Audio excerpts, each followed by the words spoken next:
You came to me with a torch and a gun. You call it righteousness. Call it by its right name. Murder.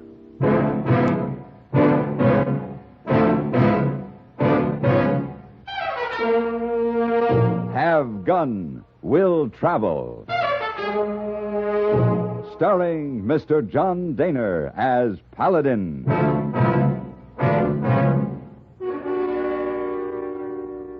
San Francisco, 1875. The Carlton Hotel, headquarters of the man called Paladin. Come in. Oh, clean socks, Mr. Paladin. Hmm? Clean socks for trip. Very important. Oh, yes, thank you. Hey, boy, just put them in the bag there. Yes, sir. Oh, bottle of brandy in bag, too. It's for the trip. Very important. Oh, snake bite. Correct. Oh, no snakes in Nevada territory this time of year. Why not? Too cold. Maybe brandy for other purpose, like drinking?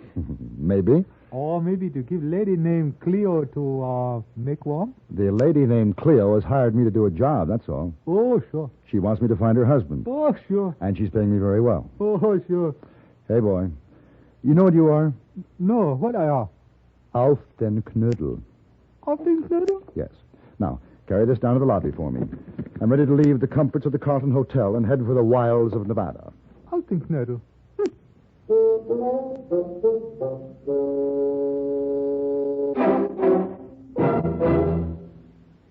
Do you see speed laws and other regulations as restrictive, or do you look upon them as protective? When a police officer writes a summons for traffic violations, do you see him as an enemy or a friend? Your life may depend on your attitudes. Statistics clearly indicate that where laws are obeyed, deaths go down. It's no secret that emotional immaturity is the major factor in our accident rate. How else but childish can you describe the notion that breaking a traffic regulation is a way of getting away with something?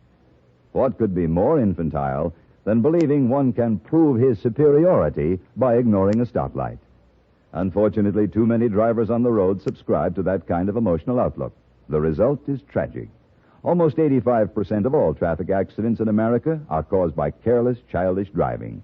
We hope you know our traffic laws and the people who enforce them are there to help save your life.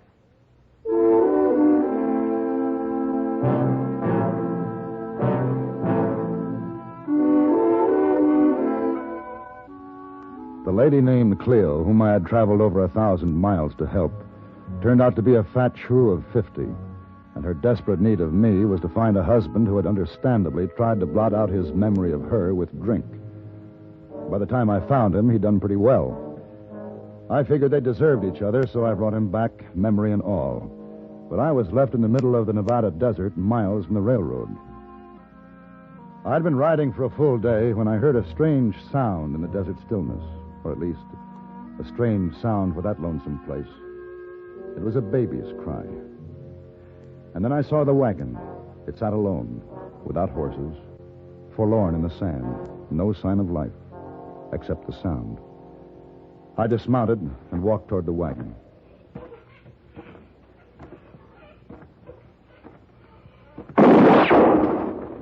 Get away from that wagon. Oh, I thought it was deserted. Move away, mister, while you still can. Is this all right? Now get on your horse and ride on. Are you alone here? That don't matter. A woman can't last out here by herself. Where's your man? Clear out, mister. What's that you've been digging? It don't concern you. Is it a grave? Who's it for? The baby and me. Oh, look, I don't know what this is all about, but won't you let me help you? You can't help us none. I can try. You ain't a doctor, are you? No, I'm not. Move on, then. What's wrong with the baby? Typhoid. Typhoid fever. Well, maybe I could have... Hold fast, mister. I'd just as soon shoot you dead as know you got a killing fever from us. But you just can't stay Please, out here mister. and... I ain't got the strength to dig another grave. Has the doctor seen your baby? No. Well, then you can't be sure it's typhoid. Mr. Mulrooney knows. Who? Mulrooney, the wagon master. He knows the symptoms. And he just cut you loose? Left you out here to die? He said it was either the baby and me or the whole wagon train. Are they sending help? What can they do? Well, there's a settlement less than a day's ride from here. We'll hitch my horse to the wagon No. and head out. They won't let us in. The wagon train's there by now. They'll know about the typhoid. They'll never let us in, not now. Look, there's fresh water and food in my saddlebag. Enough to hold you till I get back. Where are you going? To get help. Mister, you don't have to do this. Let's just say I want to.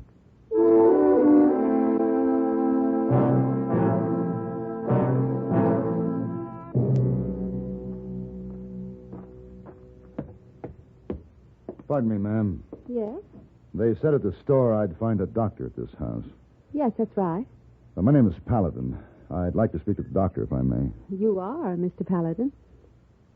You're the doctor? Dr. Phyllis Thackeray. Oh, well, how do you do? Didn't they tell you down at the store? Well, there were some looks. I guess people out here haven't got used to the idea of a woman doctor. Most of them won't even believe I am a doctor. Are you? My diploma's inside, if you care to look. Oh, well, no, I'm not the patient. Who is then? A woman and her baby. What's wrong with them? The baby might have typhoid fever. Might have? Well, I'm not sure. Where are they?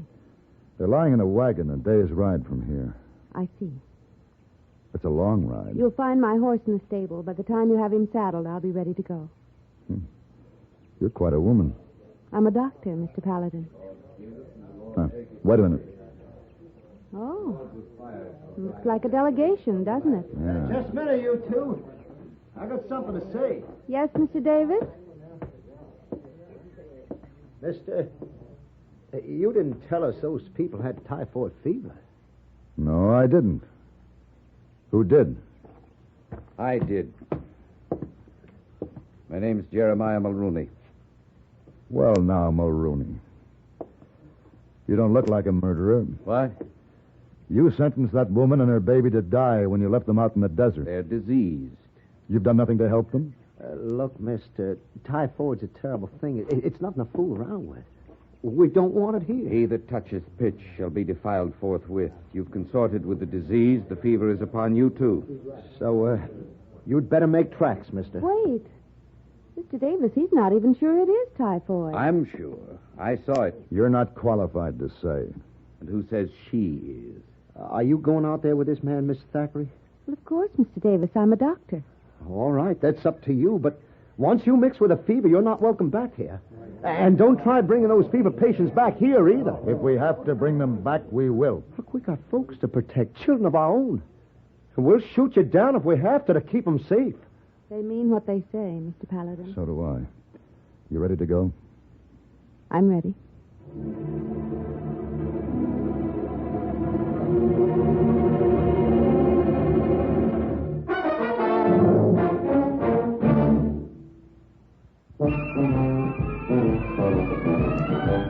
Of all leading filtered cigarettes, Kent filters best, Kent filters best. It makes good sense when you smoke Kent, Kent filters best. Of all other brands of cigarettes, Kent tastes the best, Kent tastes the best. A richer taste than all the rest, Kent filters best.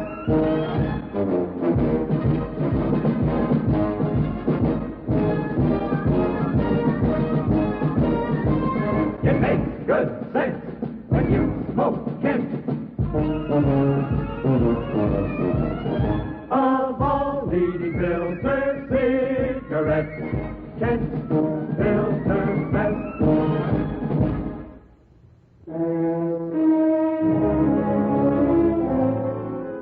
I guess perhaps I wasn't used to the idea of a woman doctor myself, especially one as pretty as Phyllis Thackeray.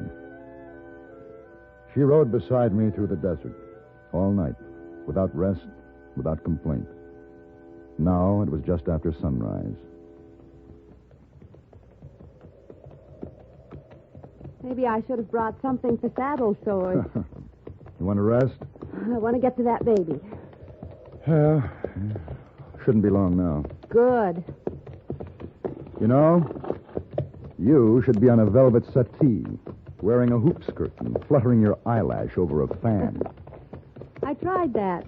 It was too easy. Is that why you studied medicine? This was hard? Maybe, something like that.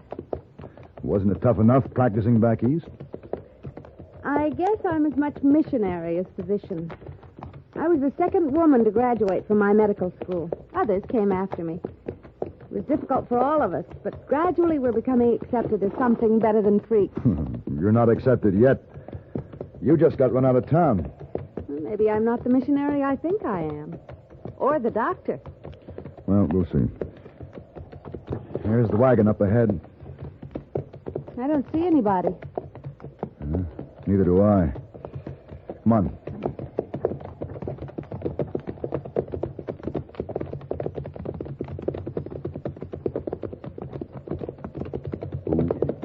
Ooh, now. Ooh.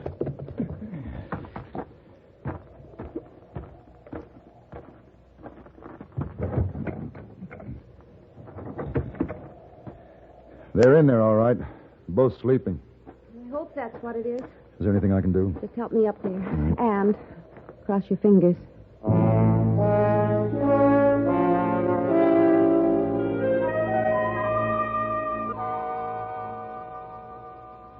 Doctor, coffee's ready. Smells good. The food will be ready in a minute. Here. Thanks. How are they? Well, the mother's suffering from exhaustion, exposure, nerves, no sleep. The baby? Typhoid? Well, maybe. I don't know yet. Mulrooney knows all the symptoms. So do I. High fever, red spots, delirium, and a coma that leads to the crisis. The baby has all of them. Still, it could be something else. But whatever it is, I can't do much for her in this wilderness.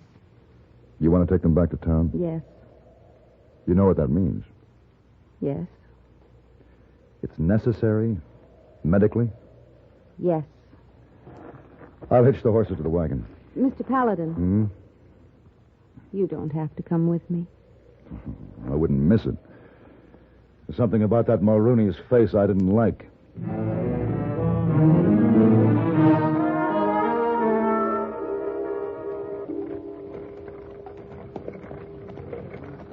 All right.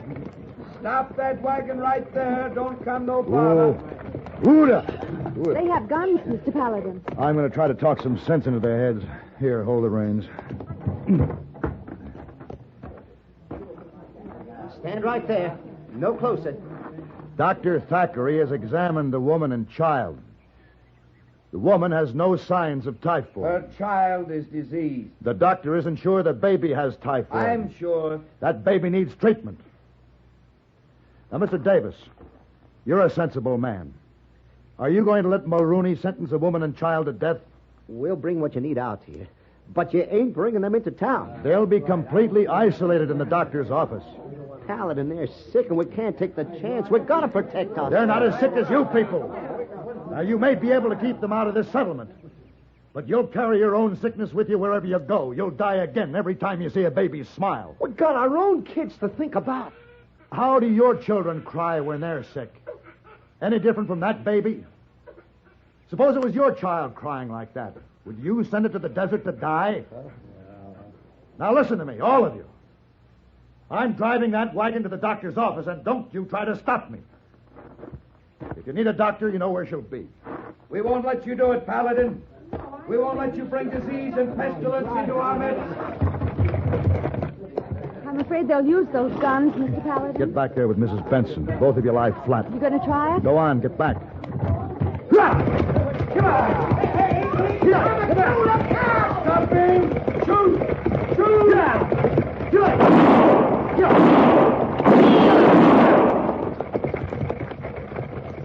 Mr. Paladin, are you all right? Fine, we're through.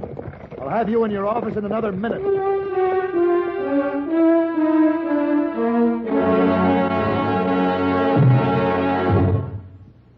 CBS Radio will score another goal on New Year's Day, as most of these same stations bring you our play-by-play broadcasts of the two year-end football classics, the Orange Bowl and Cotton Bowl games.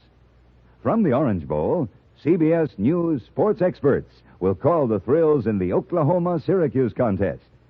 Syracuse will be making its second appearance at the Orange Bowl this year with an 8-1 record. Sporting a 9-1 record, Oklahoma will make its fourth appearance. There'll be plenty of excitement at the Cotton Bowl, too, where Texas Christian will be battling it out with the Air Force Academy. The Texans have made it with an 8-2 this year, and the Air Force Academy is the Cinderella team of college football, with 9 wins, no losses, and 1 tie to date.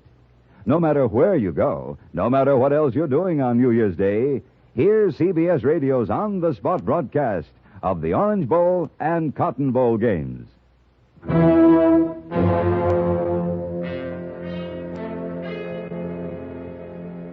All through that night, I sat on her porch and kept watch, seeing their torches, hearing the voice of Mulrooney haranguing the townspeople, working them up.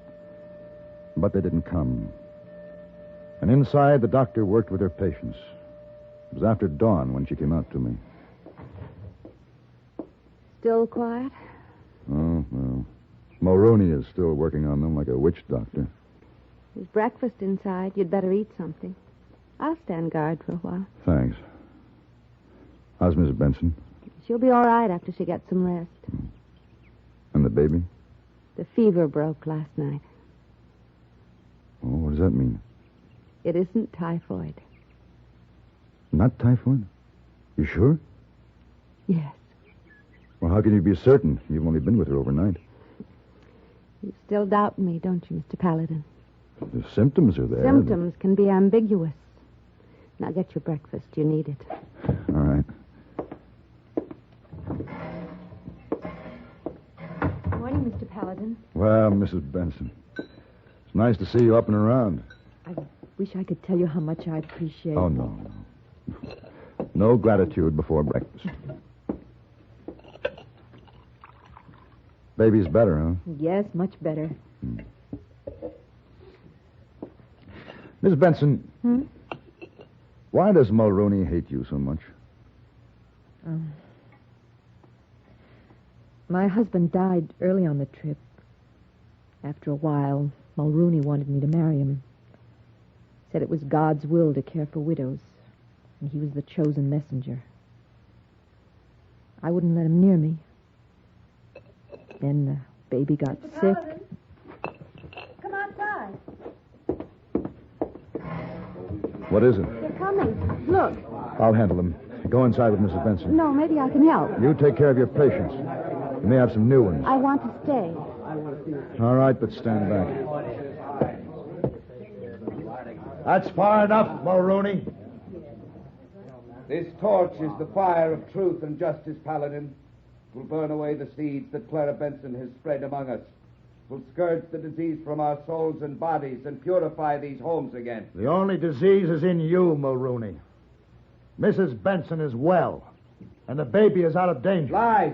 In the very face of judgment. Mulrooney, I'm giving you 15 seconds to drop that torch and call off those rifles. The flames of the just will banish this scourge. Let the fires rage in the land of... You have 10 seconds. Wait! Listen, all of you. That baby never had typhoid fever. Don't believe her. I saw the child raging with fever, livid with rash. That rash was measles. 3-day measles. You're lying. 3-day measles, Mr. Mulrooney. And you left them to die because of it. Mrs. Benson, bring the baby out. No, it's not true. You're trying to humiliate me, to belittle me. You'll see. All of you. The fever is down. The rash has faded. Her eyes are bright. There, look. Look at her, Mulrooney. You can kill people with hate, but not with 3-day measles. Mulrooney, 3-day measles. Stop! Stop this! You can't laugh at me!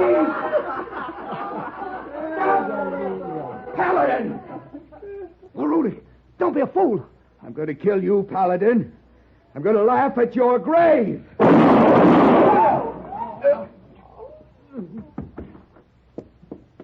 Let me see. There's no need. I think he's dead. You shoot very straight. Mr. Paladin. What do you want? Mr. Paladin. Well, I guess we was wrong to listen to him. He seemed to have so much book learning. But he was just setting us against each other. I'm glad we woke up in time. Next time, you better wake up a little sooner. Dr. Thackeray, this town hasn't been too good for you. Maybe you'd like to come along with me. They can always use a good doctor in San Francisco. Oh, please, ma'am. I guess we ain't been very friendly, but we'll make it up to you if you'll forgive us and stay. Well, Dr. Thackeray? Thanks, Mr. Paladin, for your offer. But there are too many of those velvet settees in San Francisco. I'll stay here where I'm needed.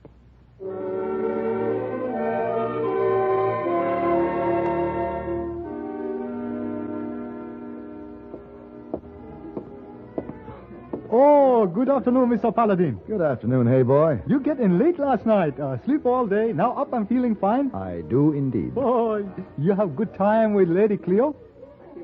Lady Cleo? Lady who sent for you, you know. Oh, as a matter of fact, I'd forgotten about her. Oh, sure. I met a lady who was much more charming.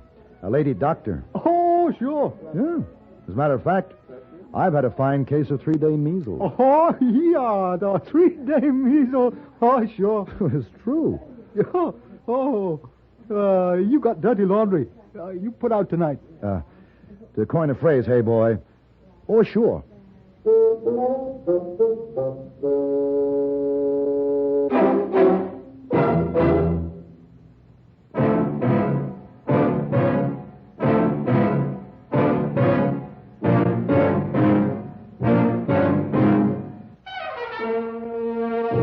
Have Gun, Will Travel.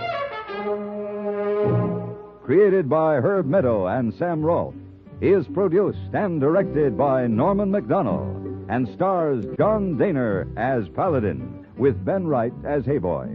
Tonight's story was written by Don Brinkley and adapted for radio by John Dunkel.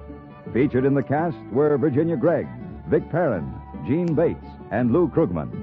Hugh Douglas speaking.